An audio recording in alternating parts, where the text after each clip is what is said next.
Everything that we know about relationships we've learned from our first teachers, which were our parents and our families of origin. I got married and I had a child, and my wife ended up leaving me with my 1-year-old son. It wasn't until I got remarried I read a book called How We Love. It blew my mind. I thought, how is this describing me in words that I don't have for myself? You actually have a different view on compatibility. Do you mind taking a moment to expound upon that? What they mean by that, I find, is...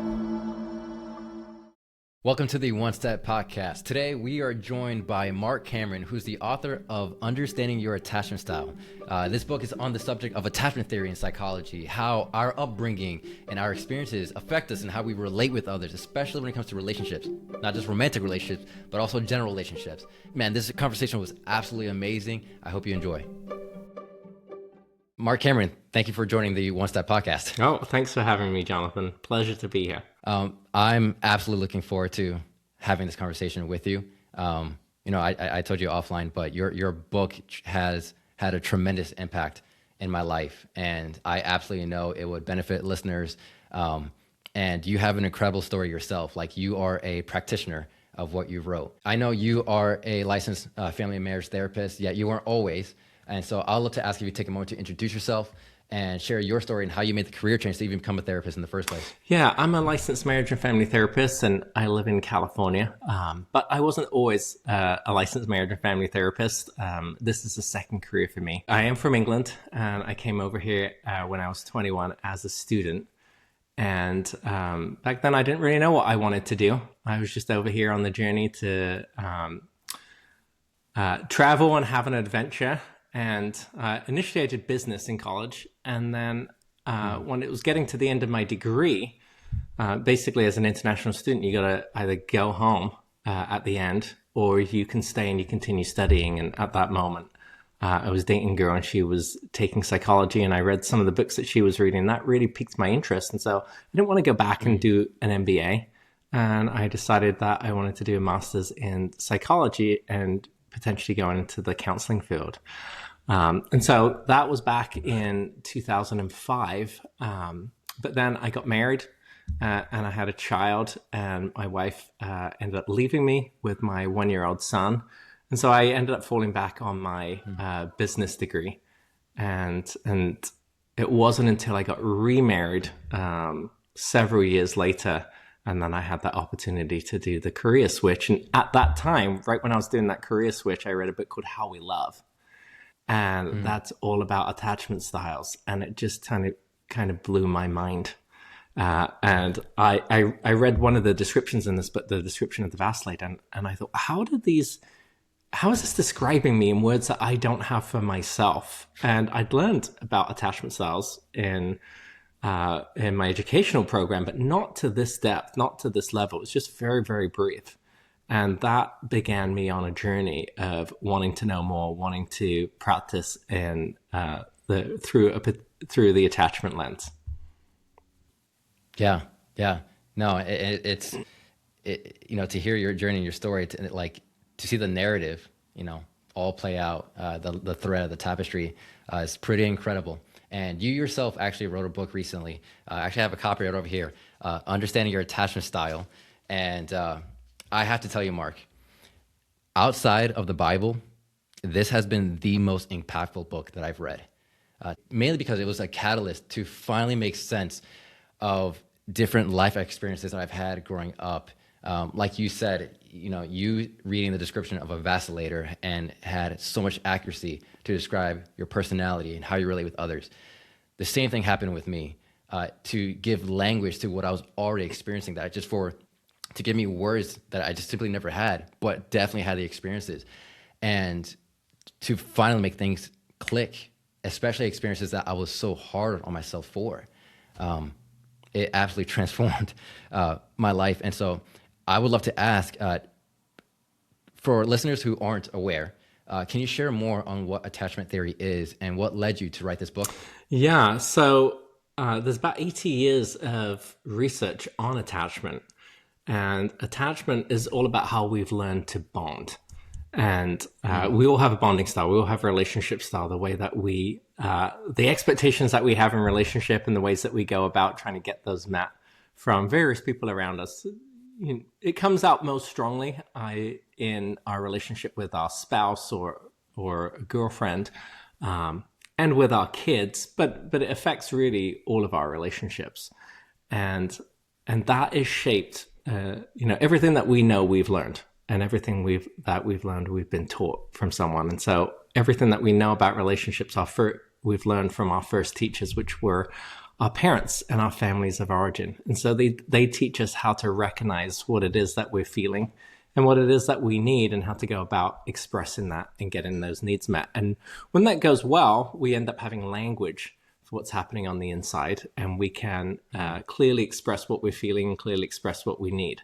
And when that doesn't go well, we employ these different strategies to deal with our needs going unmet. And so there's several different strategies that have been identified and categorized. And so in my book, I use the same categories as Mylan and Kay Yerkovich do from How We Love. And I use different names for them. They're the names that they use, but they're absolutely clinical attachment styles. It's just a friendlier name, easier to kind of absorb and understand. And so I talk about the avoider, somebody who is emotionally avoidant, who pushes their emotions down and just moves on. A pleaser, somebody who is a people pleaser, who gives, and they're not very balanced at giving and receiving. They're more comfortable in the giver role, but they can tend to lose themselves and become codependents. A vacillator, somebody who is a relationship idealist, who just goes back and forth between what they want, idealizing and then devaluing in relationships. And then a controller and victim. And these folks really come from very difficult, challenging homes where there's abuse, typically, and really their needs are reduced to survival. And so they learn to go one of two ways. They either become the victim, where they just accept that abuse is going to happen, there's nothing they can do about it, or they become a controlling type person where they decide, well, I'm not going to be on this side of things, I'm going to be on this side of things because this is how relationships are set up, and I'm going to control people to control my environment for predictability, and really the underlying need is safety for them. Yeah. Yeah. For me, one thing I mainly discovered, I also read How We Love first. I was first introduced to that book, and it was from reading in that book that I really discovered that I'm a pleaser, but also a blend of an avoider. Two experiences directly tied with my upbringing, which I spoke about publicly in a previous episode. Abandonment and rejection from my father, and my upbringing, and also intense conflict with, certain caregivers in my family. And just to finally make sense of how it actually affected me. But then what I love about your book is actually you go above and beyond and actually expounding on those attachment styles and going to a further depth.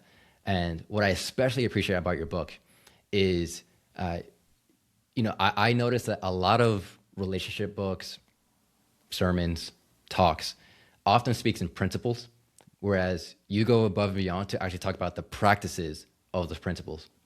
For example, the practice of attunement, for example, being able to slow down and recognize a need behind an emotion, that can be directly tied to the principle of, be quick to listen, slow to speak, slow to get angry, right? And I would often try that. Okay, let me be slow to speak, quick to listen, slow to get angry, and so forth, yet still completely miss the practice, the reality of, there's actually a need behind an emotion, to actually have clarity and understanding what is actually going on. And I am so thankful just how practical you wrote your book.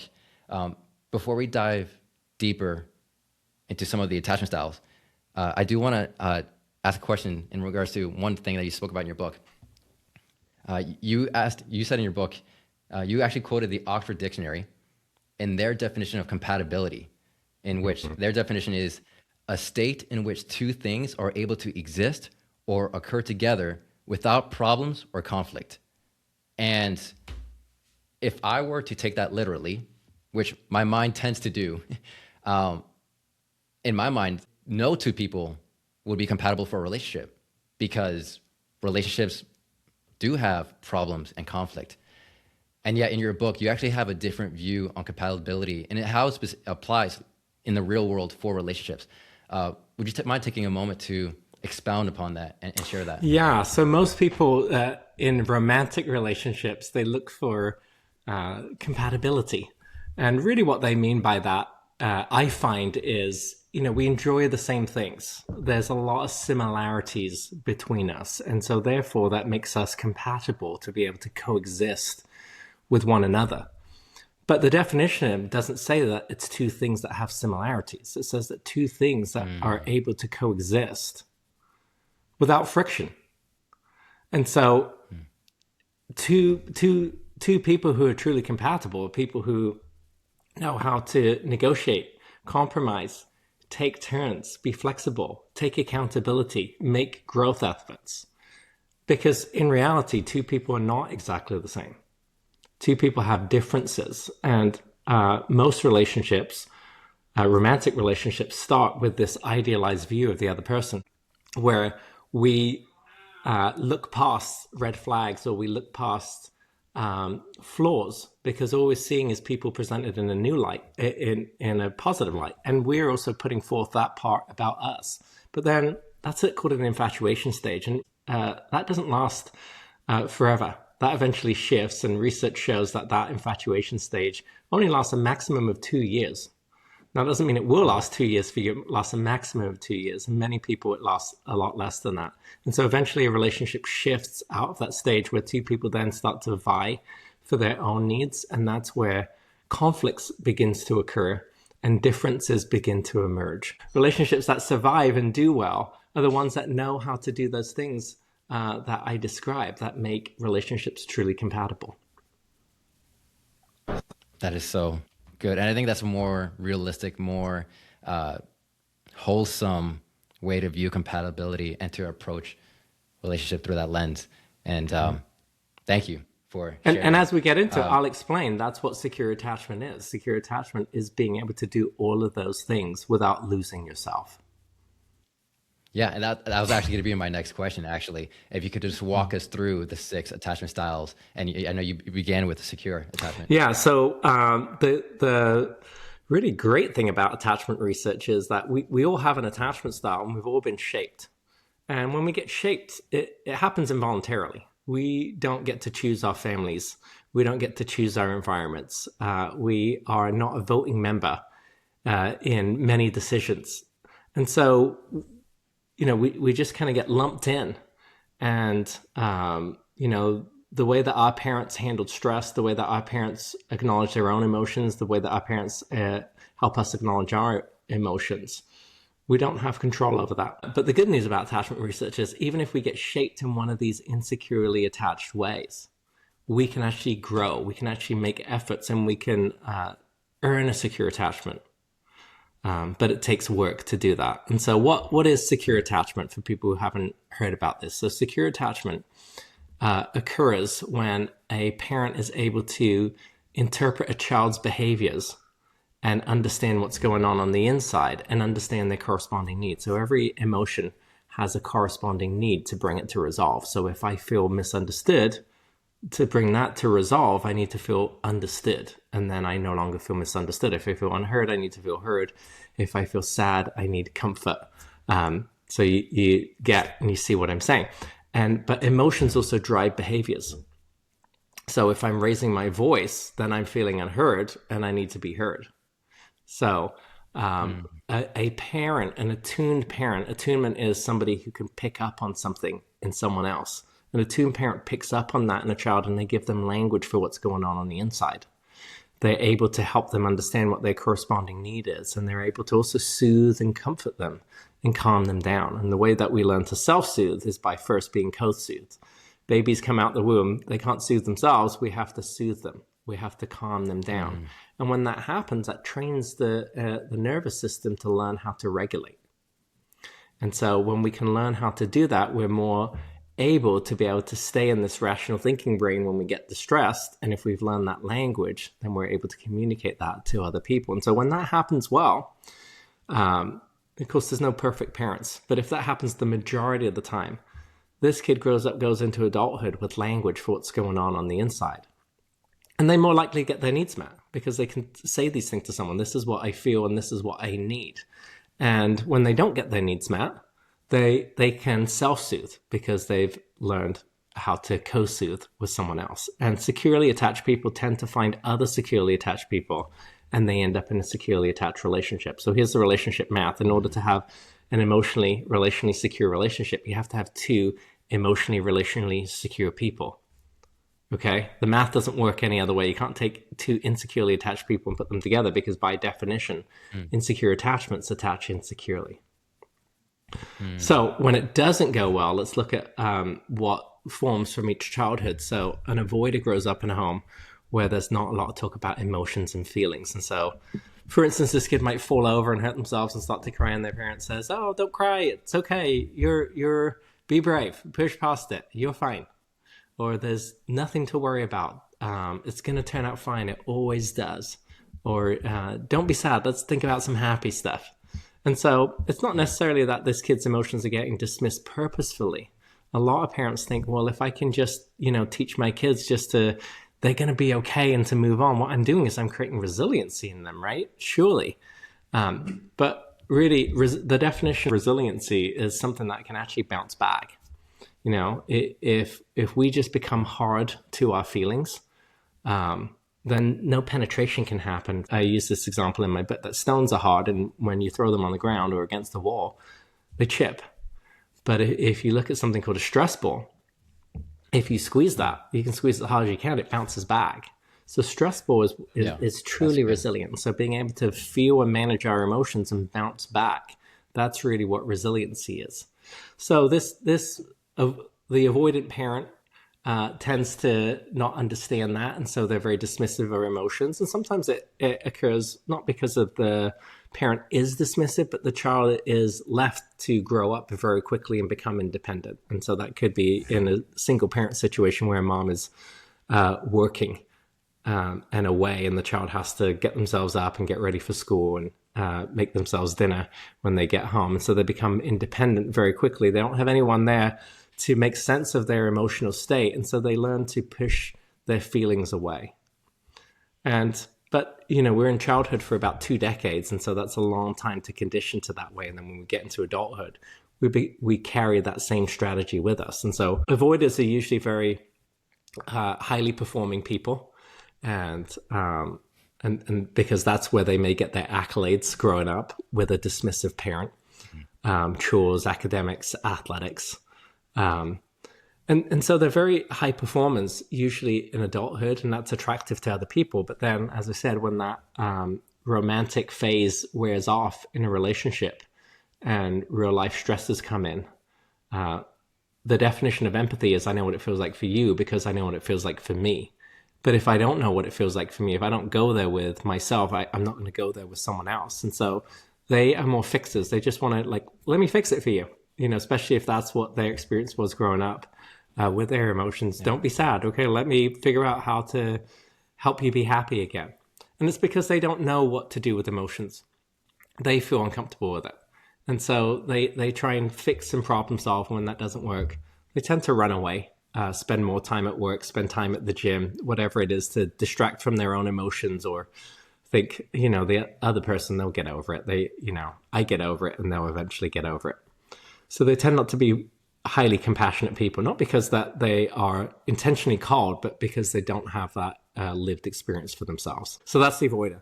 Yeah, I'm smirking as you're talking because I know we just met, but so much of what you talked about described my experience, and it's scary accurate.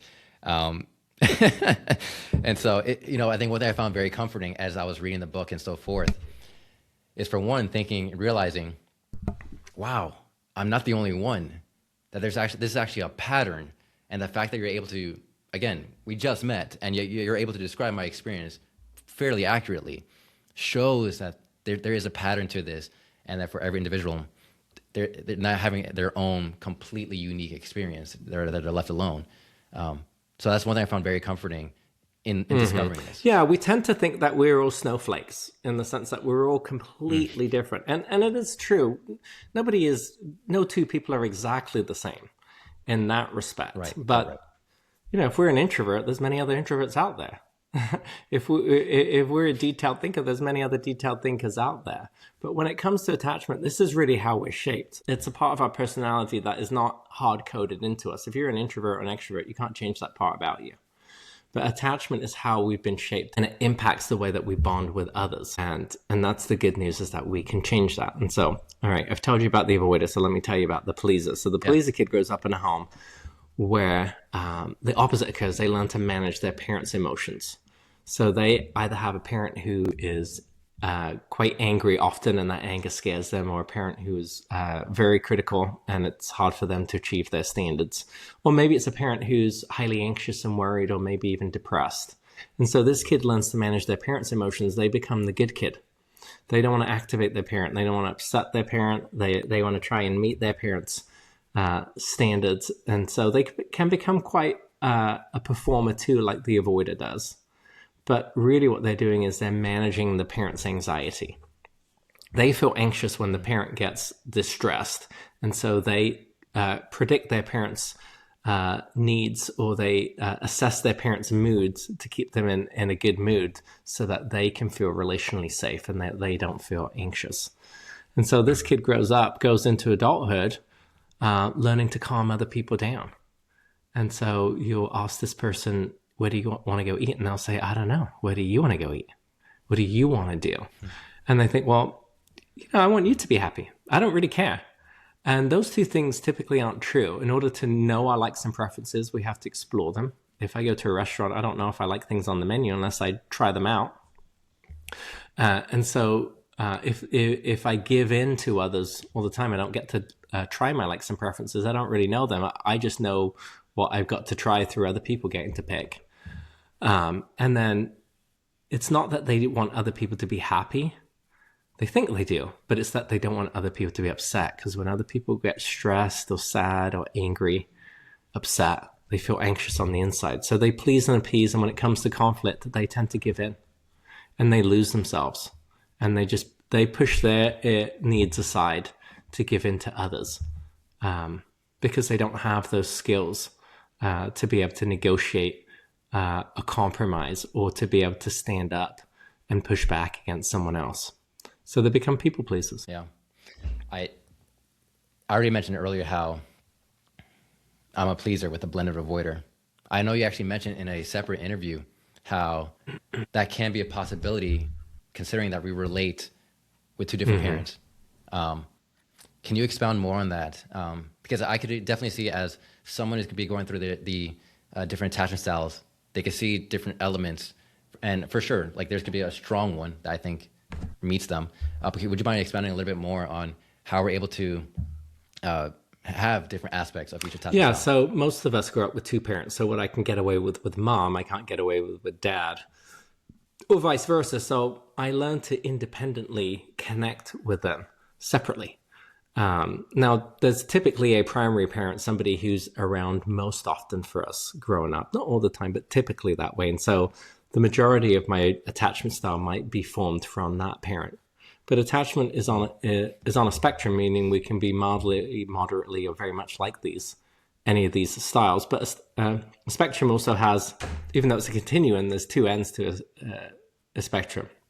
So what might be on the other end of my spectrum? And that's typically strategies that I used with the other parent growing up. And so, but here's the interesting thing too, is both pleasers and avoiders are avoidant. They're avoidant of conflict. And they are avoidant of negative, what they term as negative feelings. And so they want to push that aside, and they just want to focus on the positive stuff. And so there are similarities too between those two attachment styles in that way. Gotcha. That actually makes a lot more sense. No, I appreciate you sharing. I know that we have three other attachment styles to go through. So the avoider is avoidant attachment, and the pleaser is a type of anxious attachment. But there's two different types of anxious attachment styles that have been identified. And so the pleaser is one type of anxious attachment style. And then there's the vacillator. The vacillator is more of an anxious resistant attachment style. And so the vacillator imprint forms when a parent's connection is inconsistent. So that could be the physical availability of the parent or the emotional availability of the parent. And so physical availability obviously occurs through divorce or custody situations or things like that. But sometimes physical availability can be reduced by a parent's job if a parent travels, or if a parent is in the military, or if a parent does shift work. They're not always available when the child needs them. And then emotional availability is when the parent is ready to give and connect. And sometimes parents, especially if they have a vacillator attachment style, they can tend to be moody, and their connection with their child is dependent upon how I'm feeling on the inside. I'm not able to push away what's going on with me and, engage with my kid in that moment because I'm so preoccupied with what's happening on the inside for myself. And so this child gets some attention and connection that they enjoy, but it's not on their terms, and they're made to wait on it. And in the waiting, they feel unseen, unknown, misunderstood. And when the parent comes back, they get mad. They get mad and they want to show the parent, hey, I'm upset that you made me wait. Hey, I'm upset that you let me down. And so this is where the observation of anxious resistant came, is that then they resist the connection as a protest. They protest, they act out their feelings. We do two things with our emotions. We talk them out, we act them out. Or I like to say we verbalize or we dramatize. But if I am dramatizing my feeling, if I'm over here sulking, you got to guess, well, what's going on with Mark? What happened? And what's he feeling? What does he need in this moment to recover? But if I have language for what's happening and I can clearly express to you what's going on, it's more obvious what's happening, and it's easier for you to understand what it is that I need. But vacillators learn how to protest. They sulk, they pout, they withhold, they withdraw. And so they go into adulthood with their longing for connection turned on high. And when they meet someone, they idealize them because in romantic relationships, that beginning phase is all about time, attention, and connection. And that's all the things that they've been longing for. And so they end up falling in love. They think very quickly. They end up mistaking intensity for intimacy. And so it's very heavy, very full on at the beginning, typically for a vacillator in a romantic relationship. But I mean, this can happen too in friendships. They can really bond very quickly with someone because like, man, this person really gets me. They're a lot like me. This is my, new best friend. I want to hang out with them all the time. Or this can happen with jobs too. Like, man, this is just the perfect job for me. Like, everyone's great. I love this. And so they bond very quickly with things. They connect very quickly and very intensely with things. And then real life sets in and they get let down and they get made to wait. And then they can swing from this all good side to really this all bad side where they start to see all the flaws and they go from this idealization to devaluing them. And when that happens in relationships, especially romantic relationships, that can be very destructive, and it creates this push-pull. Like, I'm pulling you in all of a sudden. Now I'm upset, and so I'm pushing you away. And even in the pushing away, they still want the other person to come close to them. But when the other person does come close to them, they can continue to push them away, even though that is what they want. They're ambivalent. The traditional research calls this person the preoccupied or the ambivalent. Ambivalence means I want two different things at the same time. I do, but I don't. I want your connection, but I just wish you hadn't done that in the first place because that's ruined it for me. And so they can tend to sabotage connection efforts and push people away. And they get stuck in this protest, despair, detachment because they're really wanting the other person, like their parent, to pick up on what they need and to not do it again. But the other person, the protest is hurtful and unkind, and the other person is hurt themselves and they don't want to come close. Or if they do come close, they say no, too little, too late, and they push them away. And so they get stuck. And that was the attachment style that I formed. And when I read about that and I read language for that, it was undeniable to me. Even though I didn't have words for this is what I do. But when I read it, it described me. So that's the vacillator. That's another type of anxious attachment. We'll get to it in a moment. I'd love to go through the final two attachment styles as well.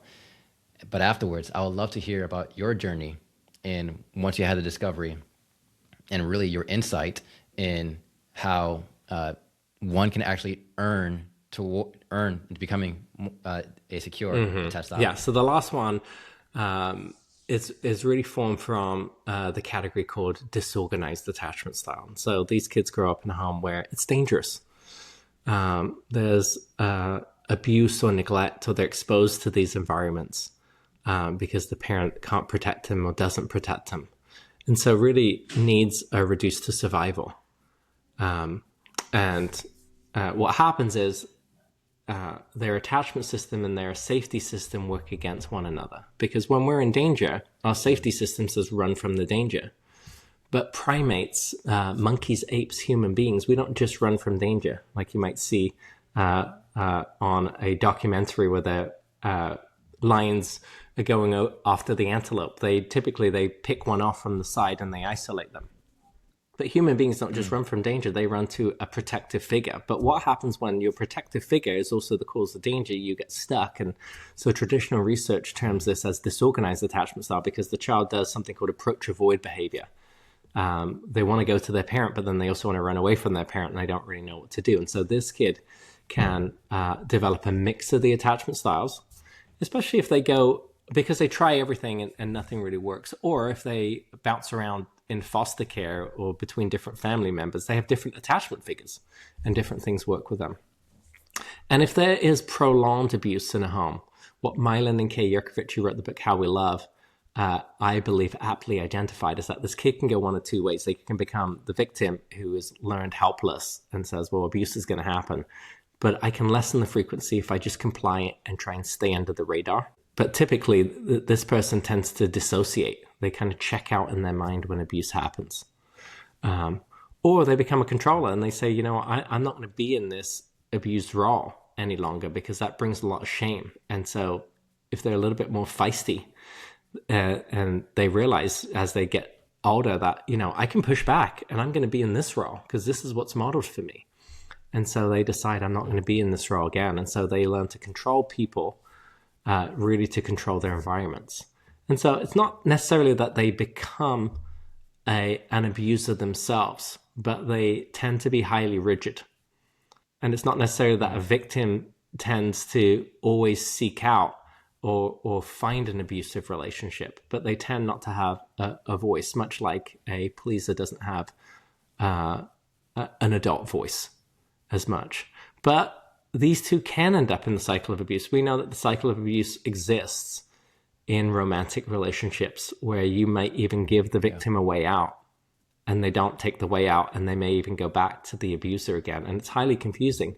And it's not necessarily that this person wants to abuse other people. It's just they've learned that this is what relationships look like. And so they just follow that template for what they've learned. And these things happen on an unconscious level. And so... and that's where the aha moment came for me is what, you know, you can't work on something that you're not aware of. You have to become aware of it first. But once you become aware of it, then you can start to see it happening.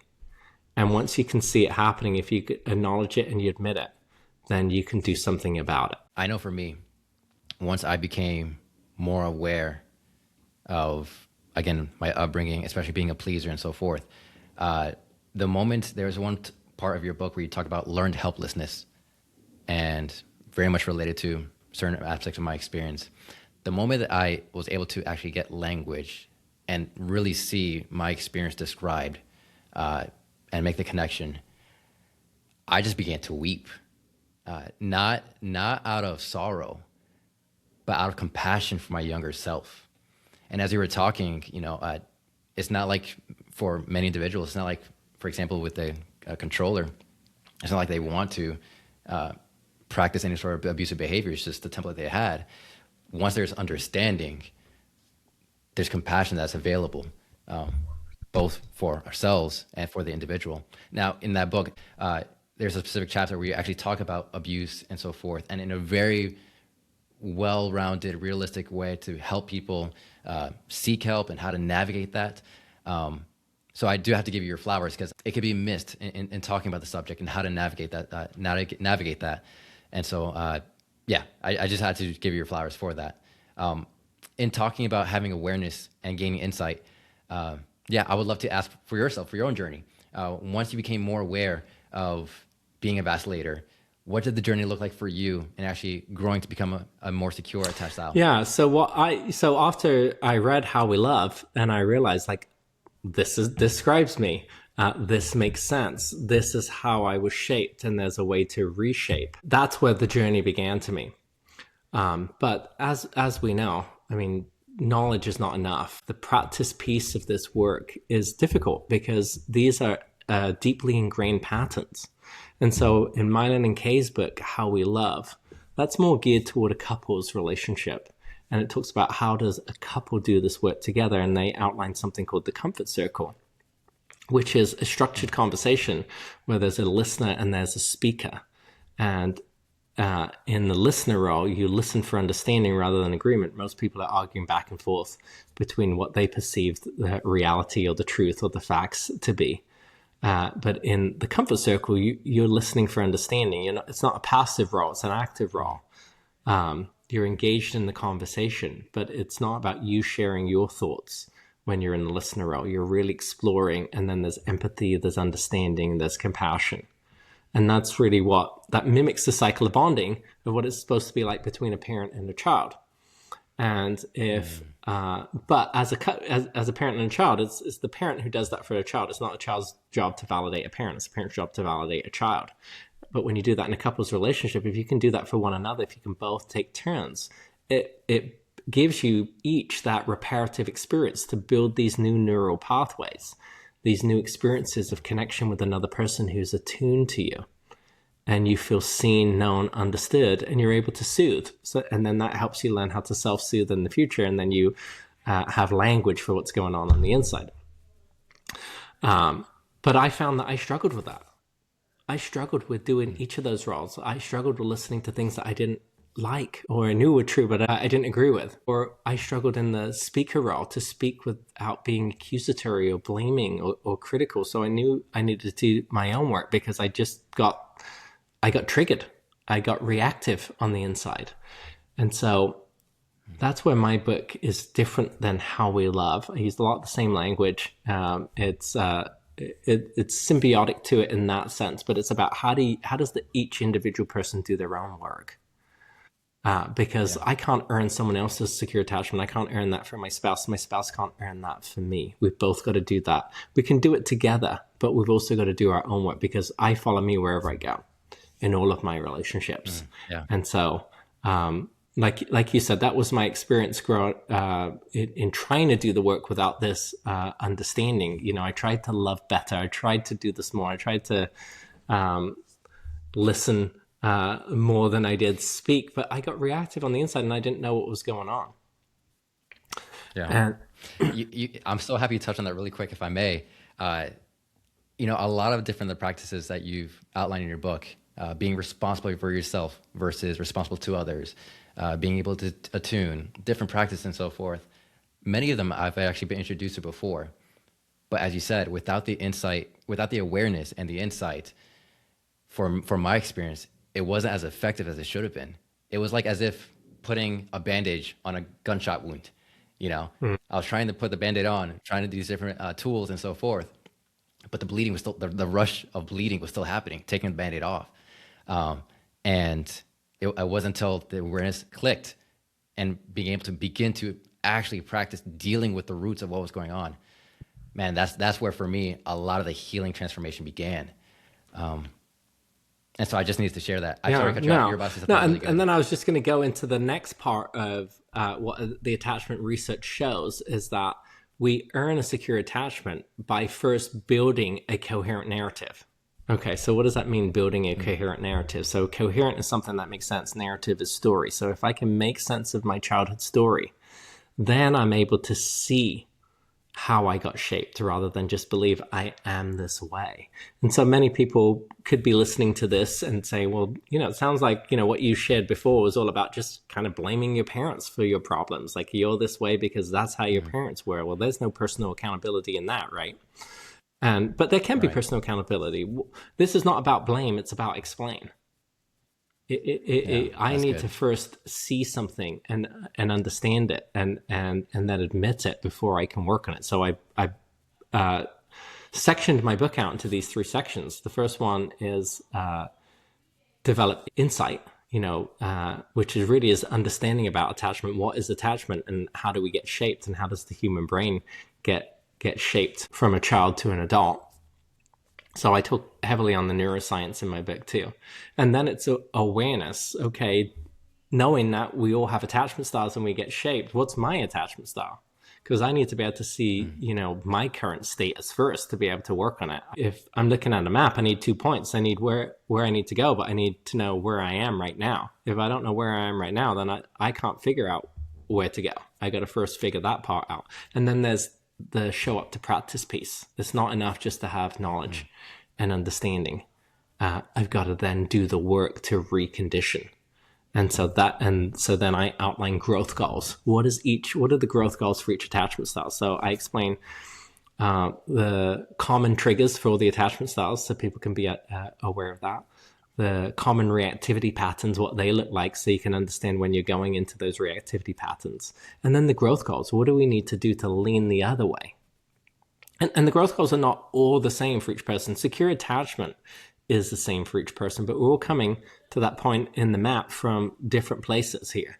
And so somebody who's a pleaser needs to learn how to develop more of an adult voice and to be able to speak up for themselves. Whereas somebody who's a vacillator, they're going to tell you what they think. They're going to tell you what they feel. They need to learn to do the opposite of that and pull away a little bit and not spew everything out, and learn to go into the listener role and listen and hear what's going on with you and try and enter into your perspective and understand and validate and empathize. Even if they disagree with what they're saying, you can still understand someone's emotions and their emotional experience, even if you disagree with their behavior or what happened in that moment.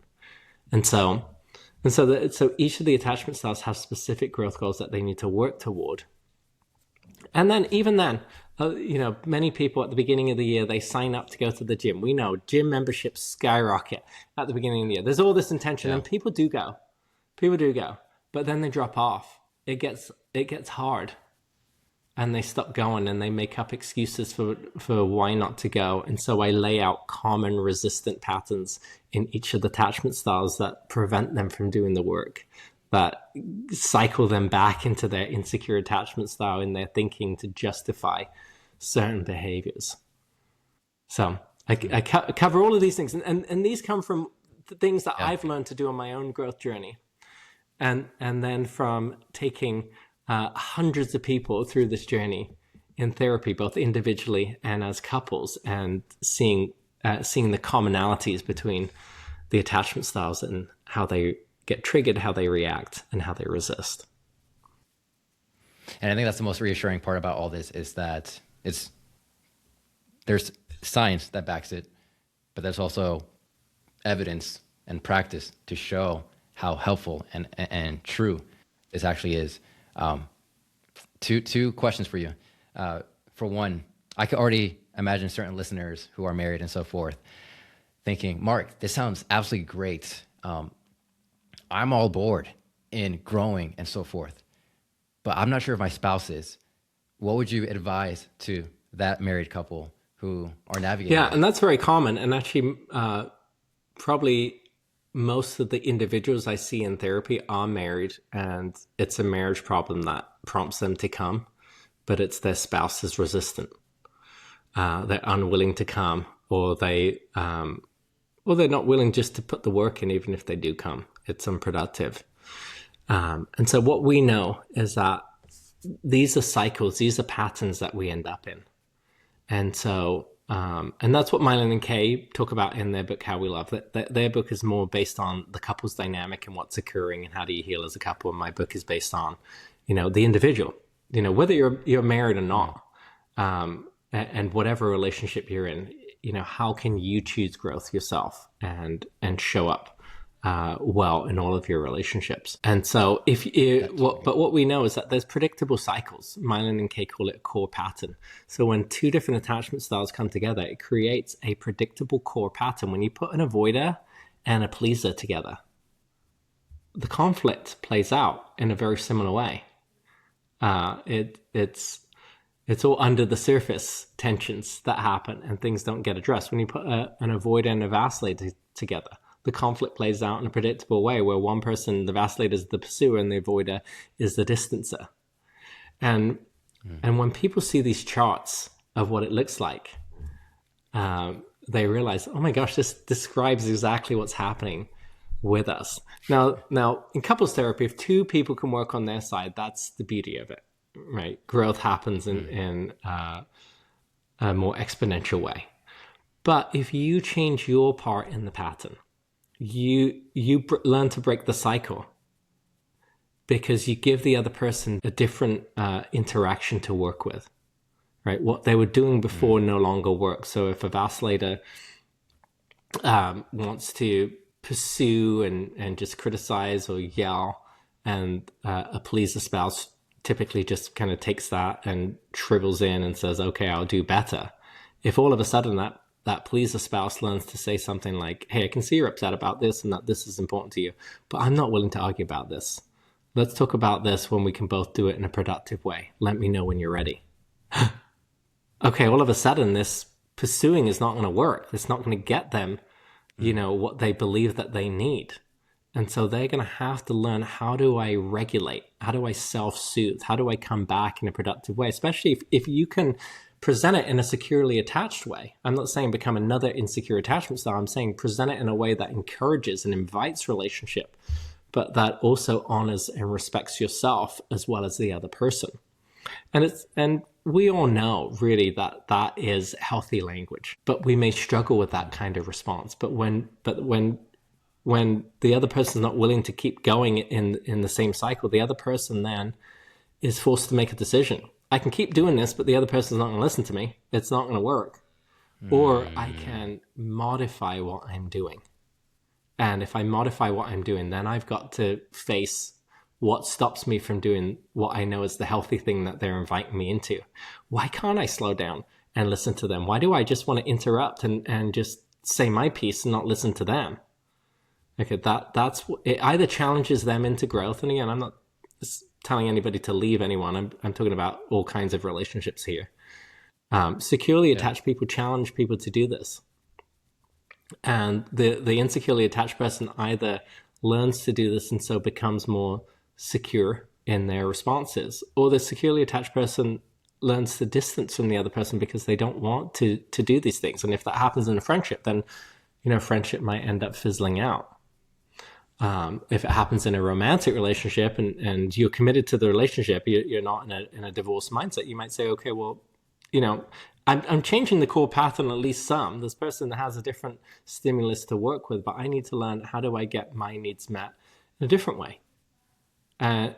But this person knows I want to meet my relationship needs with you, but only in a productive, healthy way. And if you're not willing to do that, I'm going to have to go and find connections, in other relationships here. I'm not talking about going and having an affair. I'm talking about maybe going putting your time and energy into other groups, other people where you can have an emotionally healthy connection. But the challenge is then to the insecurely attached person. Secure attachment is also on a spectrum. We're mildly, moderately, or very much securely attached when we get there. It just means that secure attachment means that we respond more than we react. We behave more in a securely attached way than we do insecurely attached. But if I am 51% of the way somewhere, okay, I'm more the way there than I'm not, but I've still got a long way to go. So growth is lifelong work that we can learn to do. On that note of growth, you actually talk about progress in your book. And as I was reading that section, I was like so excited. I'm like, man, this guy gets it. Can you talk about that? What does progress look like? And you talk about a diagram that someone has written, drawn for you before. I would love to hear if you could expound upon that. Yeah. So after I read How We Love, I was I looked Mylan and Kay up and I found that they were in Southern California. And I reached out and said, I want to come work for you guys. And that was right when I was going back, switching from my business career into going into counseling. And I met with Mylan, and Mylan said, hey, Marc, we really like you, but we need someone who can work with a couple right away. So we need you to go and get at least a year's worth of experience and then come back and let's see where we are then. And so I went and I worked with families, adopted and primarily adopted and foster families.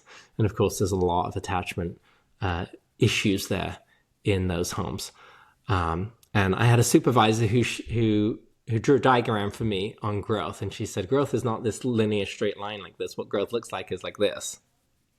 Right, we go forward and then we go maybe a little bit back, and then we go forward again, and then we go a little bit back.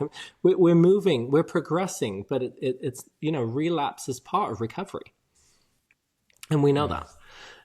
So one, it's being able to understand that just because you slip back into old patterns at times doesn't mean like, oh my gosh, you've got the go back to start on Monopoly, go back to square one. It just means you relapsed. It doesn't have to be a catastrophe. What can you learn from this? And then we measure growth in 3 ways: frequency, intensity, and duration. Am I doing it less often? I might still be doing it, but if it's less often, it's less frequent. Okay, I'm growing. I may be having outbursts, but are they less intense? Okay, I'm still having the outbursts, but they're less intense. Okay, I'm growing.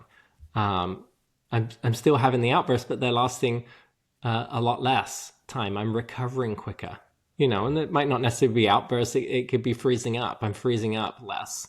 It's a shorter duration. So frequency, intensity, duration. That's a way to measure growth, so that you don't go back into the shame cycle of like, or catastrophize. Oh man, I thought I got better at this. I thought I figured this out.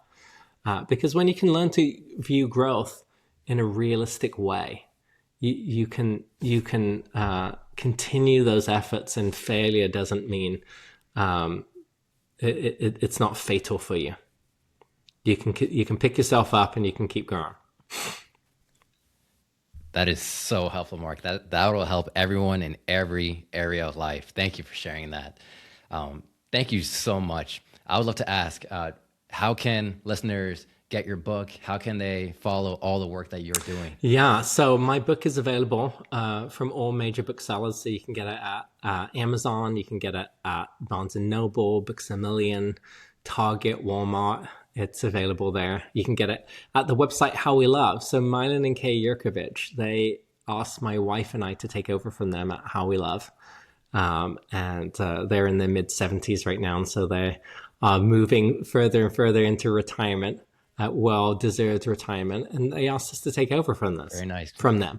And so How We Love is a website. It's a book, but the website developed from the book, and we have all kinds of resources on there, audio and video on there that's available for purchase. We've got some free stuff on there too, but we also have an attachment style quiz. And we have anywhere between 5,000 to 7,000 people a month that take that free attachment style quiz. So you can get a diagnosis, you can understand what your attachment style is and know where your growth starting spot is. And so you can buy my book on that website. But I'm also on a national call-in radio show called New Life Live. It's the largest Christian call-in radio show in the nation. And people call in. I'm typically on there every Monday and every Thursday or every Friday, one of the two. And people call in, and you can call in and with your relationship problem and get free advice. There's typically 2 licensed professionals on the show, and it airs daily, Monday through Friday. Amazing. Thank you so much, Marc. Truly, thank you so much for writing this book. I know it'll help absolutely so many people in tremendous ways, as it did for mine. And just know that we are absolutely better for it. So thank you so much for even having this conversation. Thanks for having me on, Jonathan.